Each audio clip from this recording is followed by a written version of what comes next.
SEC we got a teams. phone call. JP says, "Happy Halloween to the Pruitt family." Just in time on the phone call. It's time to pick the Appalachian State at Monroe game. The Mountaineers favored by only 31 today. Is that the I'm going to University say of Louisiana Monroe? Yes. they'll cover. We're going to win by 35. 35. ULM is not supposed to win this year, so we'll see how Does it works Appalachian out. still have Of a course, team? now Appalachian has not played traditionally great at ULM, and a couple of years ago did lose there. So we'll see, but I think they'll be in good shape.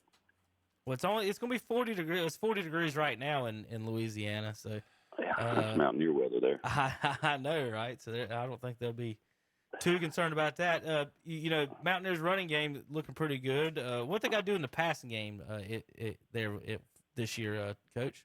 I thought the passing game really come around for Appalachian this last game. They had their time off, and Thomas Hennigan was, I think, still recovering from the virus, and they got a lot of their young receivers involved this last week. So I was pretty impressed with the passing game, and Zach Thomas was the player of the week in the Sun Belt. So interested to see how the season continues, and a big game down the line going to Coastal Carolina.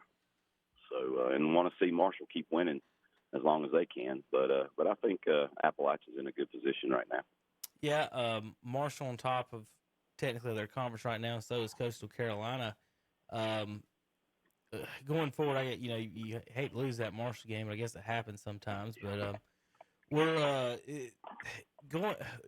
Coach, do you want to talk any more college football, or do you want to talk high school? No, or whatever y'all want to talk about. I didn't know if you had anything specific that you wanted to touch on. Still got some ball security issues from the other night, and going into the season, it looked like we had three running backs with Peoples and Harrington and Williams, but Williams has had issues dropping the ball just like he did last game. I really want to see him get in the game and be more explosive and hold on to the ball. So, but no, we can talk about anything. It's almost the 1st of November, which means football season's about 3 months and a week away, or really about 4 months to the first game of the season. So it's a good time, and the weather's changed back to cold, so we're excited about getting ready. I guess the biggest question most people have about a lot of that is weather-wise. Usually in football you're getting prepared in the blistering heat, and you're worried about cramps and things like that. What do you think this practicing in February is going to pose problems or changes that as far as football practice and goes that a normal getting prepared season would? I think the main thing for a lot of people is I hadn't even looked. When do we spring forward? I know we fall back tonight. I think a lot of people's looking at school ending at our school day ends at 3:30, and if it's getting dark before 5:30, 6 o'clock, I mean, unless you got lights on your practice facility, then you've got issues with your situation. We do have lights there at Cherryville, but they've not been used in forever, and honestly. One night I flicked them on to turn on or to paint some lines, and that was probably the worst lines I've ever painted in my life, just trying to get it done. There wasn't a whole lot of light there, but we have looked into the process of getting some more lights there and helping our situation, but I know some schools don't have that opportunity.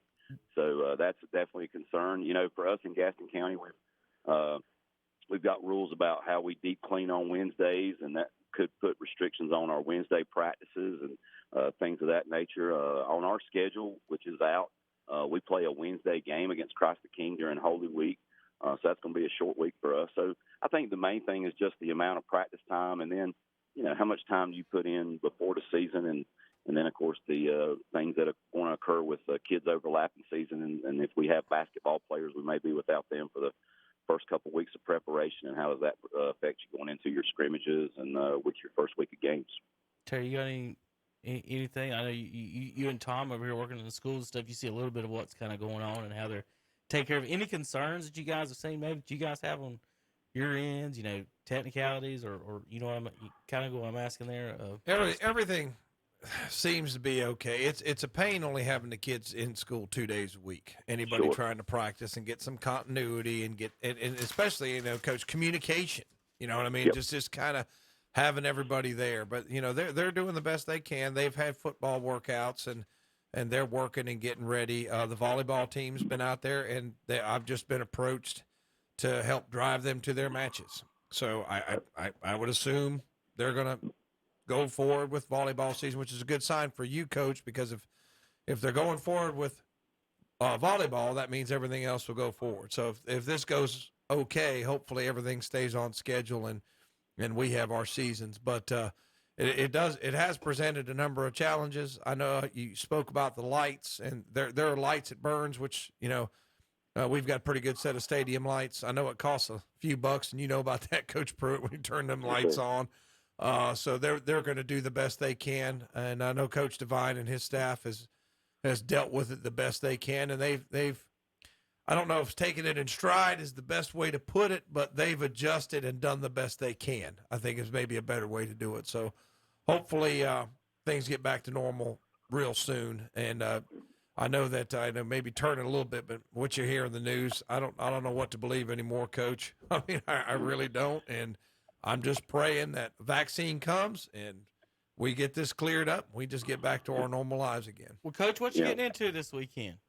Normalcy is definitely what Tom just said is important, and communication is tough, and there's a lot of things to consider going down the road. And financially, how many kids can you put on a bus when you travel, or are kids going to be able to travel with their parents? But then the other part of that, which I don't know if y'all discussed, the number of people you're going to have inside of the volleyball game, I think is capped at 25 spectators, and outside of the football game right now is 100 fans. So, when we have homecoming, how does that affect things?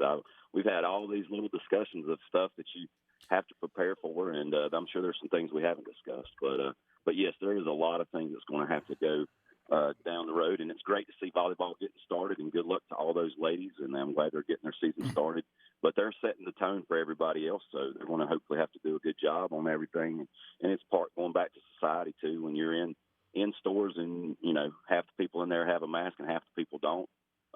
How is that affecting us in, say, a school setting or away from things that want to get back to real life activities? And everybody wants to do that, but there's a good way to do it and a smart way to do it. So I hope everybody takes precautions. Kevin, we're at Halloween, so we're talking about doing a few things more family related or group related. Like the girls have a cheer activity that they want to hopefully go to and pick up some candy. I think there's a couple things in town. I think Caputo's is doing something. There's some trunk or treat things going on at different churches. So it might not be a true Halloween setting, but that's going on. And then I had 3 trees go down at my house. So here I'm getting ready to jump on the mower. And then later on today, we're going to cut some trees down on the back side of our property up here in Cherryville. And then sometime over the weekend, I got to go to Boone. My renters moved out of our house, and we're going to take a couple months to prepare it for the future. Hey, Tom. So we're going to be spending some weekends in Boone, which will be fun. Yeah. Well, Coach, you guys take care. What costumes you wear? What costume you wearing tonight? Princess Leia? Coach Harold bought me this disinfector pro-static sprayer. I could kind of put it on my back and go as Ghostbusters. I believe it would look awesome. But it's a backpack sprayer, and it's got a huge old end on it. It looks like what they use to soak up the ghosts and stuff. So I'm going to soak up the coronavirus with that, I guess, a little bit. Well, all you need is some type of overall jumpsuit and a name tag. Right. That's right. That's all I need. So I may be able to pick that up from my days in prison. I should be good to go. What's the kids wearing? I don't know. Last night they went to a little thing. Gracie was a witch, and Emma was a tiger. And Landry, I think, got upset because he thought one of his uniforms from what was it? It's not Fortnite, but one of those. I don't know, defending something. But he had a Scream costume one day, and it got destroyed, and something else. But I'm trying to remember what it is. It's not coming to my mind right now. That's all right. Well, you guys have a great, wonderful weekend, and get you some candy, and y'all be safe out there, and we'll have some football hopefully in a couple of months.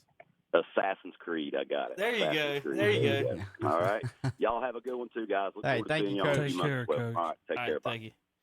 Hey, have you ever played that game? What? Assassin's Creed. I have. Good game. It is.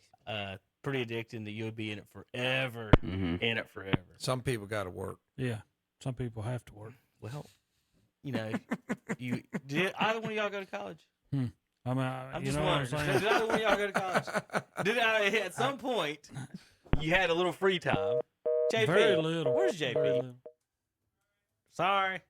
You have one job, JP. You have one job. Press Come on. Press the button. JP, he's threatened to withhold our checks. He'll do the same for you.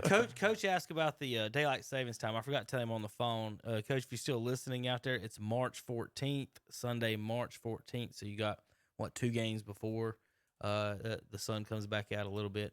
All right, guys, we need to take another break. We'll be back in just a few minutes. We got to do NFL picks and rankings when we get back on KDCBroadcasting.com.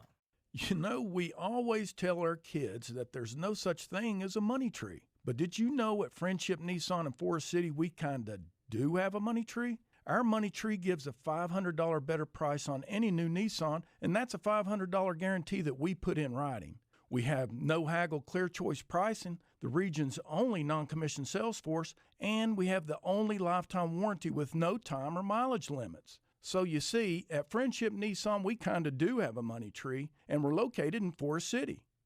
It's a story that started in a community like ours. Cal Cunningham grew up in Lexington, where church youth groups working at the local brickyard and McDonald's shaped his life. And now Cal's running a different kind of campaign